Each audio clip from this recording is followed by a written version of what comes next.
श्रीमन नारायण। आज हम आपको आश्विन माह के श्राद्ध पक्ष में आने वाली इंद्रा एकादशी के व्रत की कथा सुनाते हैं, जो इस प्रकार है। युधिष्ठिर बोले, हे मधुसूदन, आश्विन कृष्ण पक्ष की एकादशी का क्या नाम है? यह कृपा करके मुझसे कहिए। श्री कृष्ण जी बोले, आश्विन के कृष्ण पक्ष में इंद्रा नाम की एकादशी होती है, जो कि अधोगति को प्राप्त हुए पितरों को गति देने वाली है। राजन, सावधान होकर सुनो। पहले सतयुग में शत्रुओं को दबाने वाला इंद्रसेन राजा था। वह महेश्मती पुरी में धर्म से प्रजा की रक्षा करता हुआ राज करता था। वह पुत्र, पौत्र और अन्न धन से युक्त और भगवान का परम भक्त था। एक दिन राजा सुख से सभा में बैठा था। बुद्धिमान नारद मुनि आकाश से उतरकर वहां आए। उनको आए हुए देखकर राजा हाथ जोड़कर खड़ा हो गया। विधिपूर्वक अर्घ देकर पूजन करके आसन पर बैठाया। सुख से बैठे हुए मुनि राजा से बोले कि हे राजेंद्र, तुम्हारे सातों अंग प्रसन्न तो हैं, तुम्हारी बुद्धि धर्म में है, तुम भगवान की भक्ति करते हो ना? नारद जी का वचन सुनकर राजा बोले, हे मुनि श्रेष्ठ, आपकी कृपा से मेरी सब जगह कुशल है। आपके दर्शन से मेरी सब यज्ञ की क्रिया सफल हो गई। हे विप्रो, आप कृपा करके अपने आने का कारण कहिए। यह सुनकर नारद जी बोले, हे राजन, मैं ब्रह्मलोक से यमलोक गया। यमराज ने भक्ति से मेरा पूजन किया। सुंदर आसन पर बैठाकर धर्मात्मा सत्यवादी यमराज की मैंने प्रशंसा की। बहुत पुण्य करने वाले तुम्हारे पिता व्रत में विघ्न पड़ने के कारण यमराज की सभा में रहते हैं। उनको मैंने देखा है। हे जनेश्वर, उन्होंने जो संदेश कहा है उसको तुमसे कहता हूँ।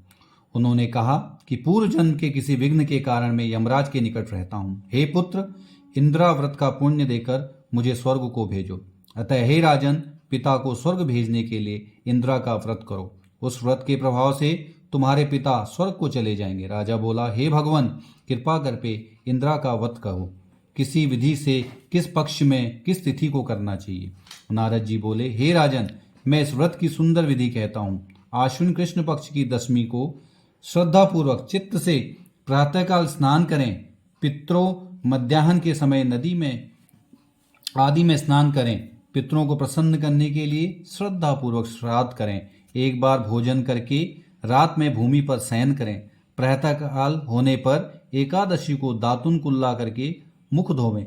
फिर भक्ति भाव से उपवास के नियमों को ग्रहण करें।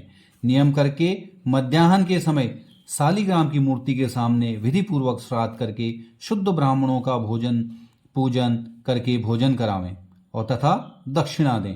पितरों के श्राद्ध करने से जो अन्न बचा है उसको सूंघकर गौ माता को दें। भगवान का गंध पुष्प आदि से पूजन करें। ऐसा करने से तुम्हारे पिता स्वर्ग को चले जाएंगे। हे राजन, इस प्रकार कहकर मुनि अंतर्ध्यान हो गए। राजा ने विधि पूर्वक इस श्रेष्ठ व्रत को किया। हे कौन्तेय, राजा ने रानी, पुत्र और नौकरों सहित व्रत किया। उससे आकाश से फूलों की वर्षा हुई। उसका पिता गरुड़ पर बैठकर स्वर्ग को चला गया। इंद्रा एकादशी राजा भी निष्कंटक राज करके गद्दी पर पुत्र को स्थापित करके स्वर्ग को चले गए। ये इंद्रा एकादशी के व्रत का महात्म्य मैंने तुमसे कहा।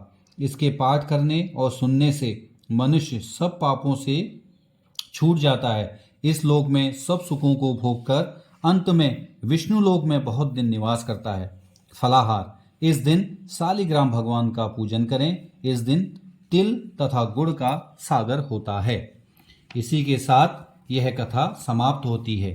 तो सभी भक्तजन प्रेम से बोले, श्री विष्णु भगवान की जय, लक्ष्मी माता की जय, बोलो श्री एकादशी मैया की जय। धन्यवाद।